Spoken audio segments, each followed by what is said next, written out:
எல்லோருக்கும் வணக்கம். இன்னைக்கு இதயம் தெரிஞ்சுக்கலாம் பகுதியில் புரட்டாசி மாதத்தில் வர மகாலய அமாவாசை பற்றி பார்க்கலாம்.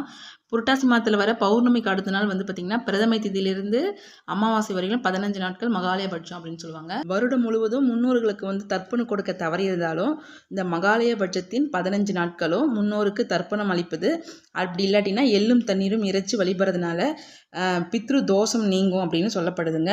அப்படி இந்த பித்ருபட்சத்தின் 15 நாட்களும் முன்னோர் வழிபாடு செய்ய முடியாதவங்க பித்ருபட்சத்தின் நிறைவாக வரும் மகாலய அமாவாசை அன்னைக்கு தர்ப்பணம் கொடுக்கறதுனால முன்னோர்களின் ஆசையை பெற முடியும் அப்படின்னு சொல்லப்படுது. இந்த வருடம் மகாலய அமாவாசை உத்திர நட்சத்திரத்தோட இணைஞ்சு வருது.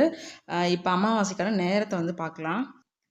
1/10/2024 புரட்டாசி மாதம் 15ஆம் தேதி செவ்வாய்க்கிழமை இரவு 10:35 முதல் 2/10/2024 புரட்டாசி மாதம் 16ஆம் தேதி புதன்கிழமை இரவு 12:34 வரையிலும் அமாவாசைக்கான நேரம் இருக்குது. பித்ரு காரியங்களுக்கு பலன் தரக்கூடியவர் சூரிய பகவான் என்பதால் சூரிய உதயத்திற்கு பிறகு தர்ப்பணம் கொடுப்பது சிறப்பு.